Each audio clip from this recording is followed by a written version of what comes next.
Ես ուզում եմ երկու արձանագրում անել, մեկը, որ Հայաստանը ավտորիտար պետություն է, եկեք սա իսկապես բոլորս գիտակցենք, արձանագրենք, որտեղ եթե սա մենք չենք անում, մեզ սխալ ճանապարհով է տանել։ Հայաստանի իշխանությունների համար գոյություն չունի Հայաստանի սահմանություն, գոյություն չունի Հայաստանի օրենքներ։ Նրանք անում են ինչ ուզում են։ Եվ այս վերջի շրջանի դերի ունեցած դրան նախորդող շրջանի բոլորը գալիս են գոչելու, որ իսկապես Հայաստանը այսօր ավտորիտար պետություն է։ Եկեք սա արձանագրենք։ Մեր ժողովուրդը սա լավ պետք է գիտակցի, որովհետեւ հետագային ինչ-որ արվելու է, լսելու ենք, տեսնելու ենք, ոչ զարմանանք, ոչ ապշենք, ասենք ոնց եղավ, այդպես է լինելու, որովհետեւ մենք ապրում ենք ավտորիտար իշխանության ներքո։ Այս իրավիճակին իհարկե դարձել մեկնաբաններ, քաղաքագետներ, դարձել անվանումներ են տալիս օկուպացիոն ռեժիմ եւ այն այդ բոլորը ընդունելի է, այսինքն դեղավորվում է էլի այս դրամապանության մեջ։ Այնպես որ անգախ ձևակերպումներից ուղղակի եկենք արձանագրենք օկուպացիոն ռեժիմի ժամանակ էլ համարտուն չի հարկվում, օրենքներ չեն հարկվում, հիմա ուզում եք օկուպացիոն գոչեք, ուզում եք ավտորիտար գոչեք, Ակիևսի համացումը փաստ է, որ այսօր մենք համարտուն օրենքներ իշխանությունների կողմից չի հարկվում, մենք իսկապես ավտորիտար փուլում ենք։ Սա պետք է մեր հիմնական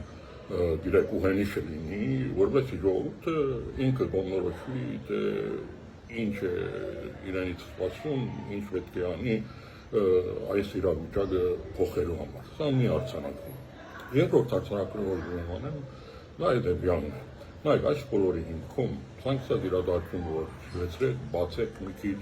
շերտերը հետ գնաք, կտեսնեք, որ այս բոլորը գալիս անկում է Արցախի խնդրին։ Նայեք, Փաշինյանը Արցախը հանձնել է Ադրբեջանին։ Սա հեշտ է ասել ու անցնելը, բայց Փաշինյանը հայկական լեռնաշխարհի ամենահայկական հողագծորը հանձնել է Ադրբեջանին։ Այ քրիստոնյաներս մենք ծնվում ենք այսպես կոչված սկզբնական մեղքով, չէ, գալիս է ատամ եւ այից, մգրտություն ենք ստանում, որպես այդ մեղքը մեր վրայից հանդի։ Այս 18 թվականից հետո Փաշինյանի սկզբնական մեղքը Ղարաբաղի հանձնումն է։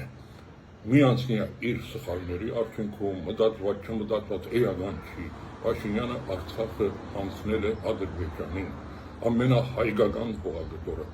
հազարամյակներով հայերով ապրված, երբեք Ադրբեջանի կազմում չեղած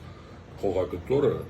անկախ Ադրբեջանի նկատի ունեմ, հանձնել է Ադրբեջանին։ Սա Փաշինյանի իր իշխանության սկզբնական մեղքն է, եկեք սա չմոռանանք։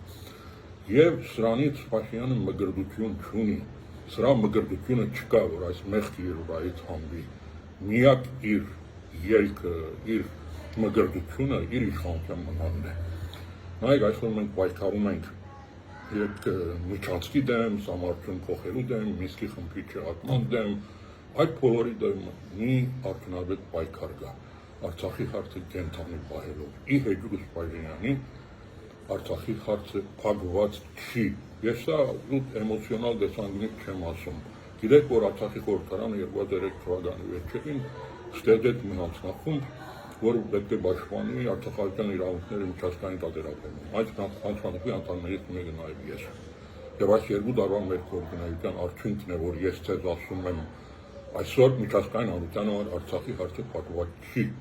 Այնքան ժամանակ, որ Լեռնային Ղարաբաղի ժողովուրդը միջազգային երաշխիքներով իրենց դները վերադառնալու հարցը օրագարկային խնդիր չի քննարկվում, Լեռնային Ղարաբաղի հարցը փակված չի։ Սա պետք է լինի մեր պայքարի հիմնական ուղենիշը։ Հավատացեք, այս հարցի մասին խոսելով, բարձրացնելով, մենք միայն կարողանանք պայքարել այդ նույն հարակից խնդիրների, այդ բոլորը հետևանքներ են։ Կորիդորներ համարտուն փոխելն է, գիտեք, Մինսկի խմբն է, միջազգային իրավաբանի դատարաններից ուրեմն ընդունված օրենքների չեղարկումը, այդ բոլորը հետևանքներ են։ Այսօր դրանց դեմ պայքարելու միակ ճանապարհը Լեռնային Ղարաբաղի հարցը, Արցախի հարցը կենթանի պահելն է ճիշտ ձևակերպումով։ Այնքան ժամանակ, որ Լեռնային Ղարաբաղի 150,000 եւ ավելին երևի դրանց մինչեւ վերադարձի հարցը իրավունք միջազգային երաշխիքներով որակարգային խնդիր չի, դա չի քննարկվում, Արցախի հարցը փակված համարելը դա միայն Փաշինյանի ուղեղում է։ Ես կարծում եմ Ադրբեջանին դա լավ գիտի։ Միջազգային հանրությունը միանշանակ այս հարցում աջակցում է։ Ես նորից մեր հանցանքի արդյունքներից եմ ասում, կա Արտադրության միջազգային թատրոնի որոշումը, որ բացատրում է Ադրբեջանին ուրեմն ապահովի Արցախայցյան վերադարձը։ Գա Եվրոպական խորհրդարանի երկու որոշում 24 թվականին ընդունված, որտեղ նույնն է ասում, վերջերս Շվեյցարիայի խորհրդարանի որոշում, որ արդեն դրամատվում է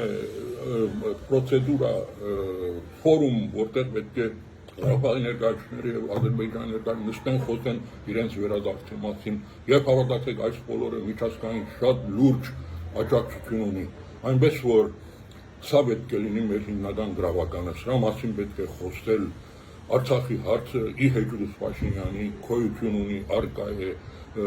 կենթանի է եւ դա մեր կողմից պետք է հետապնդվի, նայեք հետ Փաշինյանական շրջանում, ես ցեզ ամենապատասխանատվորն եմ ասում, հարցը պատրաստ է, ցանկացած ազգային իշխանություն դա կարող է վերցնել եւ բերել բանակցային օրագարկ, կա դրա իրավական հիմքը, կա դրա ուրեմն քաղաքական հիմքը Եվրոխորհրդարանի որոշումով, կա նրա պրոցեդուրային հիմքերը եւ սա ունի շատ լայն միջազգային աջակցություն, այնպես որ Լեռնային Ղարաբաղի հարցը իր ժողովրդի վերադարձի խնդիրը այսօր ակտուալ խնդիր է, օրագարկային խնդիր է եւ հետ Փաշինյանական իշխանության համար սա այն հարցն է, որ մի անգամից պատրաստ կարող է վերցնի եւ բերի բանակցային օրագարկ։